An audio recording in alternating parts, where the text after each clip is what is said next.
A very good morning, students. Hope you all are doing good at your home.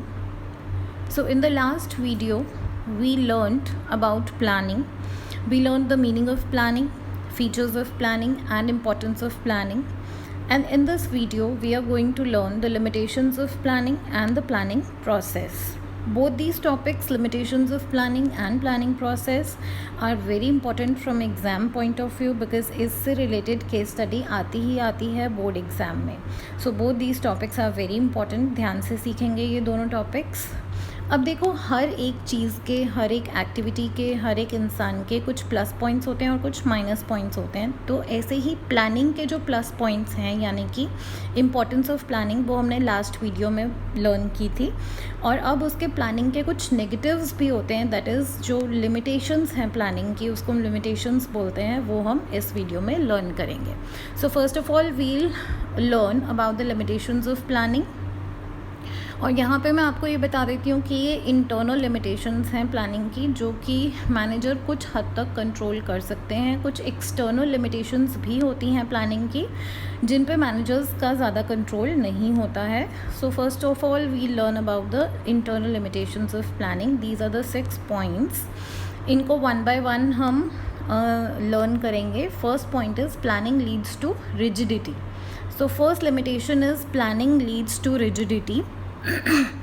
अब देखो, जो plans बनते हैं वो बहुत ही एफर्ट्स के बाद बनते हैं. यानी कि जब मैनेजर्स प्लान बनाते हैं तो वो कुछ प्रोफेशनल एक्सपर्ट्स को भी हायर करते हैं, उनकी हेल्प भी लेते हैं. So a lot of time and lot of cost is involve in the planning process. तो once the plans are made, एक बार जब प्लान्स बन जाते हैं और future course of action decide हो जाता है, तो मैनेजर्स के लिए it may be very difficult to change them. So they may not be in a position to change them.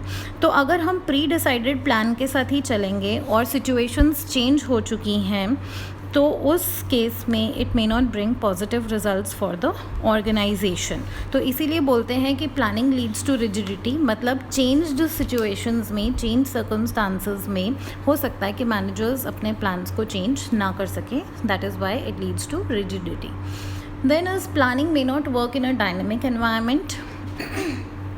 देखो, हमने चैप्टर 3 में बिजनेस एनवायरनमेंट में we had learned about the various dimensions of the business environment, जो कि economic होती है, political, legal environment. And ये जो बिज़नेस का एनवायरनमेंट होता है, it's very dynamic, it keeps on changing continuously. तो while making the plans, the managers they take all these changes into notice. वो सब ये future changes ध्यान में रखते हैं, forecast करते हैं वो इनको, but it is not possible that every time they forecast these changes very accurately. तो ज़रूरी नहीं है कि बहुत ही accurately उसको forecast कर सकें. For example, जैसे कि मोबाइल इंडस्ट्री है हमारी, फैशन इंडस्ट्री है. मोबाइल इंडस्ट्री में हर रोज़ कोई ना कोई अपडेट आ रहा है, हर रोज़ कोई ना कोई नए फीचर के साथ मोबाइल आ रहा है, टेक्नोलॉजी अपग्रेड हो रही है. फैशन इंडस्ट्री में भी it keeps changing very frequently. तो जिस बिज़नेस का एनवायरनमेंट इतना डायनेमिक होता है कि it keeps changing very frequently, वहाँ पे प्लानिंग फेल होने के पूरे चांसेस होते हैं. जैसे कि अभी आप कोरोना वायरस की सिचुएशन ही ले लो. इस सिचुएशन में we can not plan for a next month. हम अगले महीने का प्लान नहीं बना सकते, उससे अगले महीने का प्लान नहीं बना सकते, because there are lot of changes going on. तो इंटरस्टेट ट्रैवल रूल्स अलग आ रहे हैं. देन गवर्नमेंट अपने डिसीजंस चेंज कर रही है. मतलब lot of changes are going on. इतना डायनेमिक एनवायरनमेंट चल रहा है इस टाइम पे कि हम लोग प्लान नहीं कर सकते हैं. So planning does not work in a dynamic environment. Then is your planning reduces creativity. अब इस पॉइंट को ध्यान से समझेंगे, बिकॉज हमने इम्पोर्टेंस ऑफ प्लानिंग में किया था कि it creates, planning leads to innovative ideas, कि मैनेजर्स के इनोवेटिव आइडियाज़ बाहर निकल कर आते हैं. लेकिन यहाँ पे हम कह रहे हैं कि प्लानिंग रिड्यूसेस क्रिएटिविटी. अब ऐसा क्यों है? बिकॉज देखो, ऑल्दो प्लानिंग तीनों लेवल्स पर होती है, top level, middle level, lower level, but जो मेजर प्लान्स एंड पॉलिसीज़ बनते हैं वो टॉप लेवल पे ही बनते हैं. तो टॉप लेवल मैनेजर्स की क्रिएटिविटी ज़्यादा यूज़ होती है यहाँ पे. और एक बार जब प्लान्स बन जाते हैं तो मिडिल लेवल और लोअर लेवल मैनेजर्स क्या करते हैं, उनको रिजिडली ब्लाइंडली फॉलो करना शुरू कर देते हैं. They do not take very much initiative to make changes in the plans, और वो कोई नए सजेशंस या नए आइडियाज़ के साथ नहीं आते हैं to bring the improvement in the working of these plans. Now the next point is planning involves huge costs. अब देखो, जो प्लानिंग है that is an intellectual process.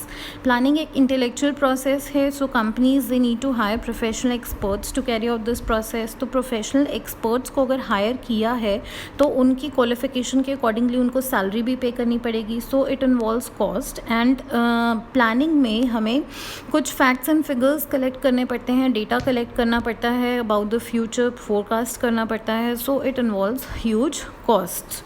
Then next is planning is a time consuming process. अब planning एक time consuming process है. जब हम planning process पढ़ेंगे आगे तो आप देखेंगे कि पूरी प्रोसेस में बहुत ज़्यादा टाइम इन्वॉल्व होता है. बहुत सारे स्टेप्स हैं जो हमें फॉलो करने पड़ते हैं, जैसे कि जो अभी शायद आपको नहीं समझ में आएंगे जो टर्म्स मैं यूज़ कर रही हूँ, बट जब प्लानिंग प्रोसेस करेंगे तो वो और क्लियर हो जाएगा.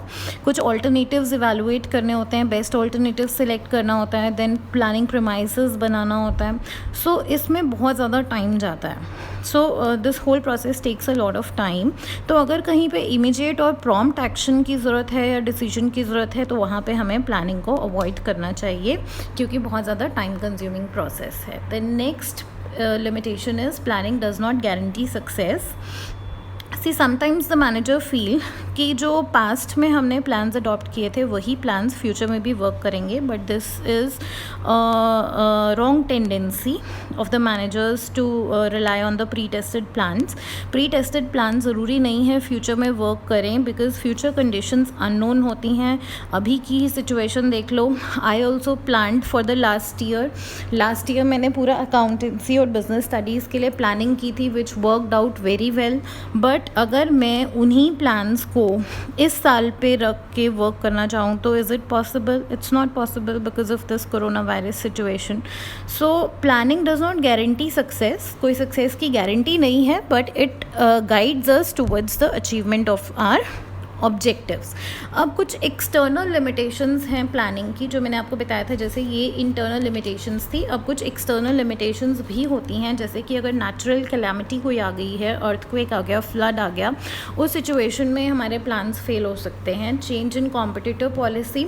अगर हमारे मैनेजर ने एक्सपेक्ट नहीं किया था कि कॉम्पिटिटर ऐसी पॉलिसी के साथ आएगा या ऐसी स्ट्रैटेजी के साथ आएगा, तो उस सिचुएशन में हमारे प्लान्स फेल हो सकते हैं. Change in taste and fashion trend in the market.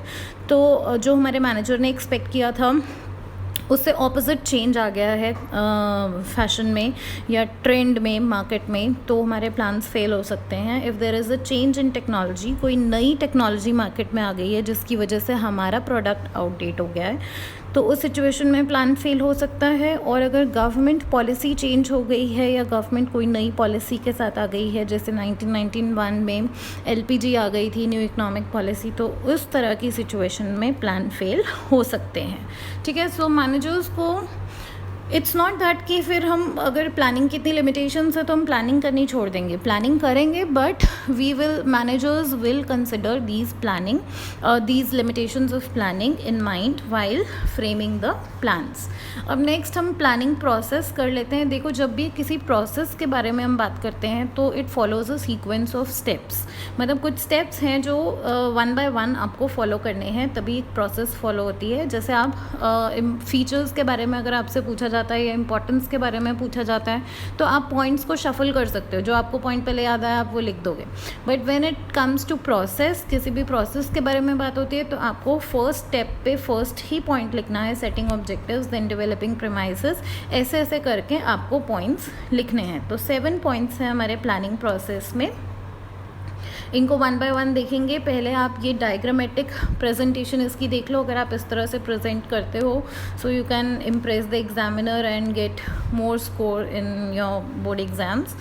Then first जो हमारा पॉइंट है प्लानिंग प्रोसेस में वो है सेटिंग अप द ऑब्जेक्टिव्स. तो अगर मैनेजर्स को प्लान करना है, देखो प्लानिंग बिना ऑब्जेक्टिव्स के तो हो ही नहीं सकती। जब कोई ऑब्जेक्टिव्स ही नहीं है माइंड में तो आप किसके लिए प्लानिंग करोगे। सो first of all objective set करने होते हैं मैनेजर्स को, और ऑब्जेक्टिव सेट करते हुए क्या चीज़ें ध्यान में रखनी होती हैं कि वो ऑब्जेक्टिव्स बहुत ही क्लियर होने चाहिए। यहाँ पे लिखा हुआ है जैसे goal setting, specific, measurable, achievable, realistic and timely.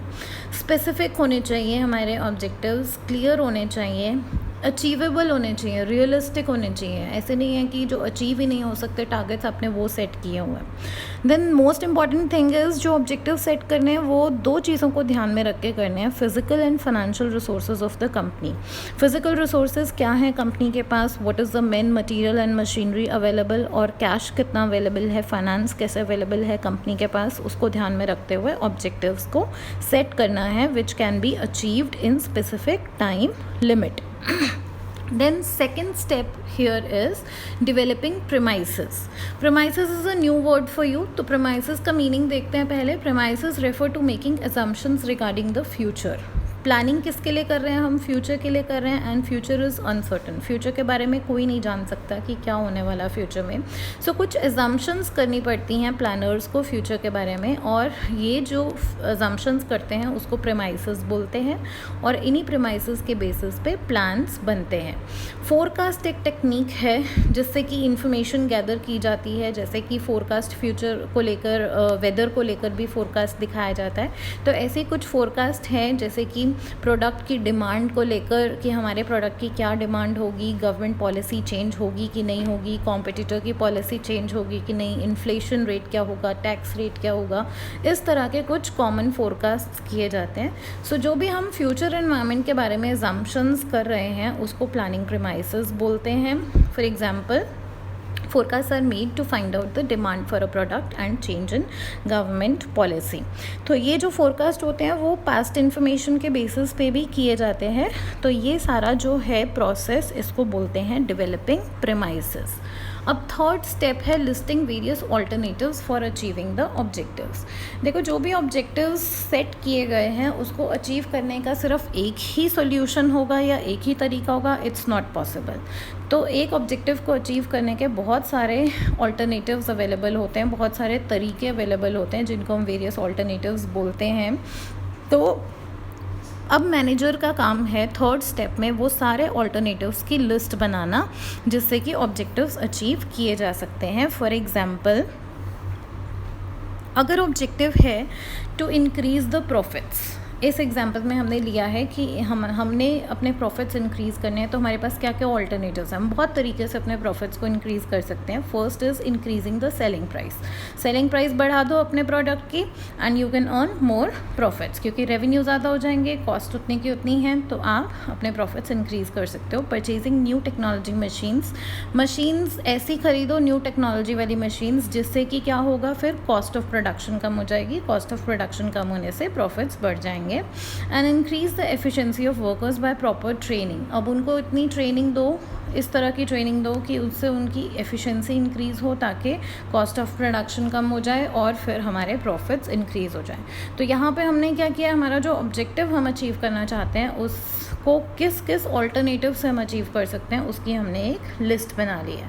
Now the next step is evaluating the alternative courses of action. अब हम क्या करेंगे, ये जो हमने लिस्ट बनाई है ऑल्टरनेटिव्स की, इनको इवेलुएट करेंगे। इवेलुएट करने का मतलब है हर एक ऑल्टरनेटिव के कुछ प्लस होते हैं, कुछ माइनस होते हैं, मतलब कुछ पॉजिटिव इफ़ेक्ट्स होंगे उसके और कुछ नेगेटिव इफ़ेक्ट्स होंगे। तो हर एक ऑल्टरनेटिव के जो प्लस पॉइंट्स हैं और माइनस पॉइंट्स हैं उसको हम जॉट डाउन कर लेंगे एक पेपर पे, एंड फिर हम देखेंगे कि कौन सा ऐसा ऑल्टरनेटिव है जिसमें मैक्सिमम पॉजिटिव्स हैं और मिनिमम नेगेटिव्स हैं।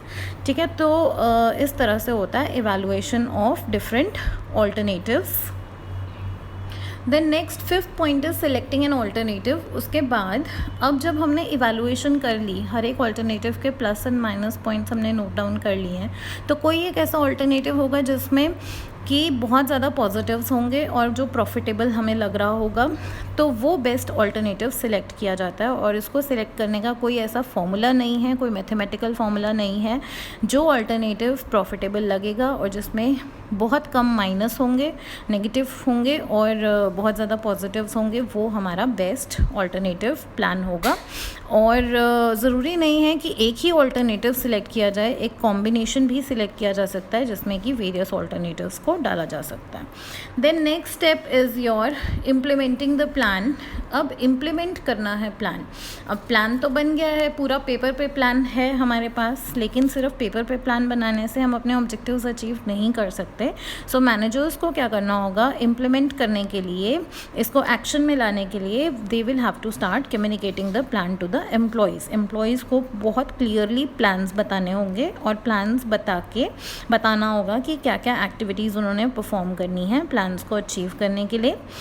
फिर प्लान्स बता के और उनकी सपोर्ट लेने के बाद उनको रिसोर्सेज भी एलोकेट करने होंगे। रिसोर्सेज के बिना वो लोग काम नहीं कर सकते। सो एम्प्लॉयज़ को रिसोर्सेज एलोकेट करने होंगे so that the targets can be achieved according to the plan. अब यहाँ पे फॉर एग्जांपल अगर हमारा प्लान है to increase the production increase करनी है तो लेबर चाहिए, मशीनरी चाहिए। अब लेबर और मशीनरी चाहिए, ये हमारे प्लान में है, लेकिन अब इसको इम्प्लीमेंट करना है तो अब हमें ऑर्गेनाइज़ करनी पड़ेगी लेबर और मशीनरी, हमें यहाँ पे ऑर्गेनाइज़ करनी पड़ेगी। Then last step is your, अब देखो प्लान इम्प्लीमेंट कर लिया। प्लान इम्प्लीमेंट करने से क्या हमारे ऑब्जेक्टिव्स अचीव हो जाएंगे? क्या मैनेजर्स को मॉनिटर नहीं करना पड़ेगा कि प्लान्स प्रॉपरली इम्प्लीमेंट हो रहे हैं कि नहीं? यस, मैनेजर्स को मॉनिटर करना पड़ेगा। सो वो इस स्टेप में होगा, फॉलोअप स्टेप में, लास्ट स्टेप है हमारा। तो इस स्टेप में मैनेजर क्या करेगा, कंटिन्यूसली मॉनिटर करेगा।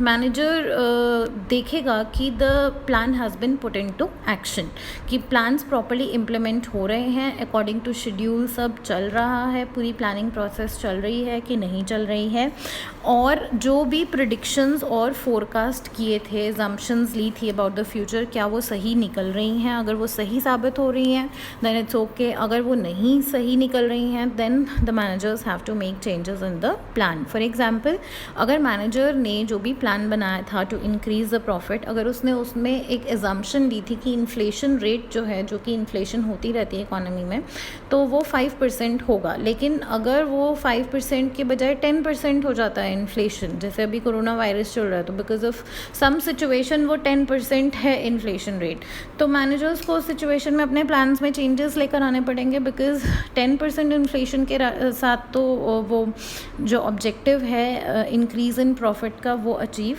नहीं हो सकता, बिकॉज सब चीज़ों के प्राइसेस हाई होंगे तो कैसे प्रॉफिट इंक्रीज़ हो सकता है। So these were the 7 steps of planning process.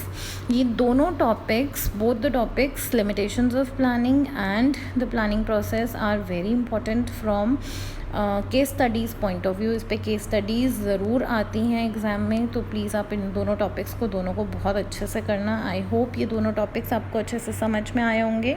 And if you like the video please press the like button and do subscribe to my channel for more upcoming videos. Okay, thank you so much. Have a great day.